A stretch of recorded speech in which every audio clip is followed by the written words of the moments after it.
कामगार एकजुटीचा जय हो, कामगार एकजुटीचा जय हो, कामगार एकजुटीचा जय हो, संघटना कमिटीचा हाय हाय, संघटना कमिटीचा हाय हाय, सर्व युनियनचा हाय हाय, सर्व युनियनचा हाय हाय, ऍक्शन कमिटीचा हाय हाय, कामगारांच्या विरुद्ध केलेल्या कराराचा हाय हाय, कामगार एकजुटीचा जय हो, नहीं चलेगी नहीं चलेगी तानाशाही नहीं चलेगी, नहीं चलेगी नहीं चलेगी तानाशाही नहीं चलेगी, प्रशासनाच्या विरोधात अल्लाह बोल प्रशासनाच्या विरोधात अल्लाह बोल, अरे अल्लाह बोल अल्लाह बोल अल्लाह बोल, अल्लाह बोल, प्रशासनाच्या विरोधात अल्लाह बोल, अरे बोल कामगार अल्लाह बोल, अरे बोल कामगार अल्लाह बोल, युनियनच्या विरोधात अल्लाह बोल, सगळ्या युनियनच्या अल्लाह बोल, सगळ्या युनियनच्या अल्लाह बोल, प्रशासनाचा अल्लाह बोल, कामगार विरुद्ध कार्याचा अल्लाह बोल, कामगार विरुद्ध कराराचा अल्लाह बोल, अरे सगळ्या युनियनचा अल्लाह बोल, सगळ्या युनियनचा अल्लाह बोल, बोल कामगारा अल्लाह बोल, बोल कामगारा अल्लाह बोल, कामगार एकजुटीचा कामगार एकजुटीचा जय हो, गेले 2 महिने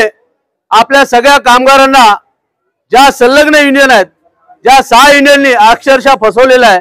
आपल्याला सांगितलं गेलं की गेले 2 महिने मोटर लोडर हे खाजगीकरण होणार आहे, कॉन्ट्रॅक्टी कामगारांचा निषेध करायचा आहे, त्यांना कामावर घ्यायचं नाही, अशा पद्धतीने 2 महिने या सगळ्या युनियनने आपल्या कामगारांना फसवलेलं आहे। आपल्याकडनं वोटिंग करून घेतलं, 96% आपण वोटिंग केलं की आम्ही संप करायला तयार आहोत, कारण खाजगीकरण झालं नाही पाहिजे, मोटर लोडर हे गेलं नाही पाहिजे खाजगीकरणापर्यंत। त्यानुसार आपण सगळ्यांनी वोटिंग केलं, सगळ्यांनी मोर्चाला गेलो, मेळाव्याला गेलो आणि त्या मेळाव्यामध्ये आपल्या सगळ्या कामगारांची आमची दिशाभूल केलेली आहे। कामगारांना सांगितलं गेलं 22 तारखेला करार मंजूर केला आणि 28 ला सांगतात की आपण मोर्चाला नेलं, पण तो 22 तारखेला करार झालेला कामगारांना सांगितला गेला नाही आणि सर्व कामगारांची दिशाभूल करून सगळ्यांच्या मानेवर सुरी मारलेल्या या सगळ्या युनियनने कामगारांचं खच्चीकरण केलेलं आहे। या युनियनचा आम्ही सगळे धिक्कार करतोय, कारण जो करार केलेला आहे तो करार आम्हाला मान्य नाही। मोटर लोडर चौकीमध्ये खाजगीकरण झालेलं आहे, 70% 75 लोक कामगार कुठे जाणार आहेत हे कुठेच त्याचा उल्लेख नाही। आणि त्याचबरोबर कॉन्ट्रॅक्टी कामगार जे परत आता 7,000 होते 13,000 झाले, म्हणजे ह्या युनियनने सगळ्या युनियनने त्याच्यातून आपापले मक्तेदारी किंवा पैसे खाल्लेले आहेत आणि कामगारांचं नुकसान करून टाकलेलं, कामगारांच्या आयुष्याचं नुकसान करून टाकलेलं आहे। हा जो करार केलेला आमच्या कुठल्याच कामगारांच्या हितात आहेत नाही आणि त्या कराराचा आम्ही सगळे निषेध करतोय। अजूनही 6 युनियनला आमच्या कामगारांचं चॅलेंज आहे, कारण आम्हाला संघटन पाहिजे म्हणून आम्ही कामगार आहोत। तर कामगारांच्या या करारानुसार सगळ्या युनियनला विनंती आहे की तुम्ही या 2 महिन्यामध्ये हा करार बदलून आणा, कामगारांच्या हिताचा करार आणा, तर आम्ही तुमच्याकडे, नाहीतर या डिसेंबरला सगळे आम्ही 0 फॉर्म भरू आणि संघटनाच नको आम्हाला असं आम्ही सांगतोय। कारण सगळ्यांनी सांगायचं आहे,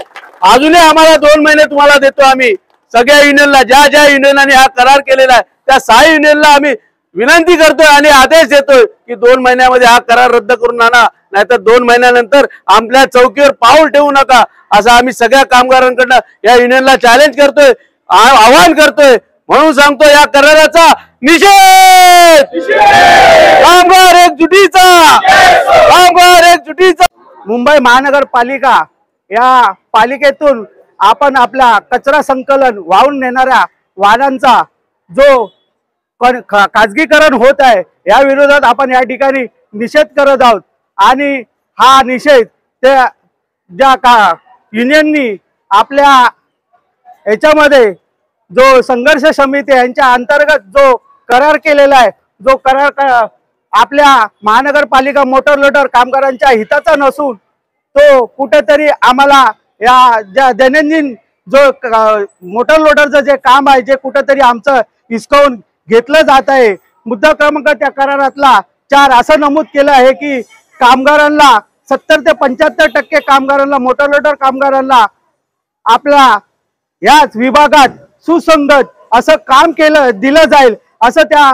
मुद्दा क्रमांक 4 यामध्ये नमूद केलेलं आहे। तसंच मुद्दा क्रमांक 9 या मुद्दा क्रमांक करारानुसार जे काही झालेले आहेत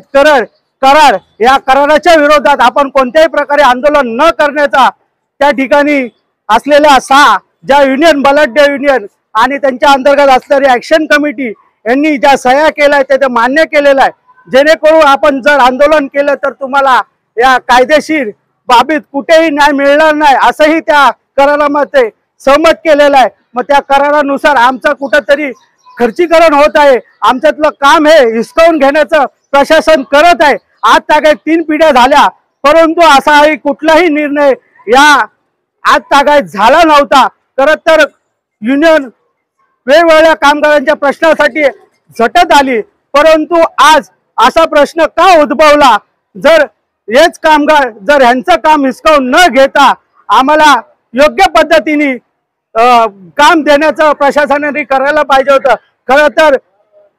इंडस्ट्रियल डिस्प्यूट ऍक्ट 9A नुसार असं सूचित केलं जातं की आपण जर एखाद्या कामामध्ये कोणताही फेरबदल करत असाल तर त्याकरिता तुम्हाला 21 दिवसाची म्हणजे ज्या ठरावापासून 21 दिवसाच्या कालावधीमध्ये आपण असलेल्या कामगारांना प्रशासनाने सूचना करून की हा बदल होत आहे, पण हा बदल सरळ सरळ एक प्रकारे कोणत्याही युनियनला न सांगता घेण्यात आलेला आणि ही निविदा काढण्याचा प्रयत्न आज प्रशासन करत आहे।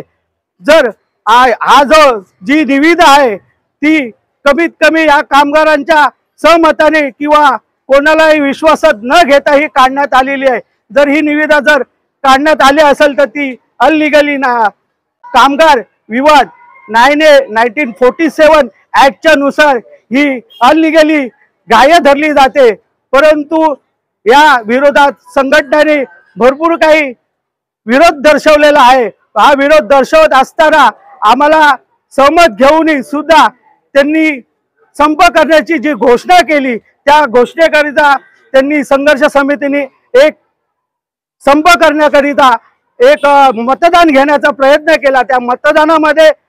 90 ते 95% कामगारांचा कौल हा संपाचा होता, परंतु त्या पद्धतीने संप झाला नाही आणि तो संप स्थगिती आणण्याकरिता मध्यस्थीत मुख्यमंत्री आदरणीय देवेंद्र फडणवीस यांचे आमदार यांचे सहकारी महाजन हे त्या आझाद मैदानमध्ये झालेल्या मोर्चामध्ये आले आणि त्या संघटनेने संघर्ष समितीने ऍक्शन कमिटीने त्या ठिकाणी त्यांना निवेदन दिलं आणि ह्या बाबतीत चर्चा घडवण्यात येईल असं सांगण्यात आलं। परंतु ही चर्चा 22 तारखेला झाली आणि 28 तारखेला जो करार झाला तो करार आमच्या कामगारांच्या हिताचा नसल्यामुळे आज जन आंदोलन हा निषेध आम्ही या ठिकाणी करत आहे। कामगार एकजुटीचा, कामगार एकजुटीचा, नहीं चलेगी नहीं चलेगी, नहीं चलेगी नहीं चलेगी, हुकुमशाही नहीं चलेगी नहीं चलेगी, प्रशासनाच्या विरोधात हल्ला बोल।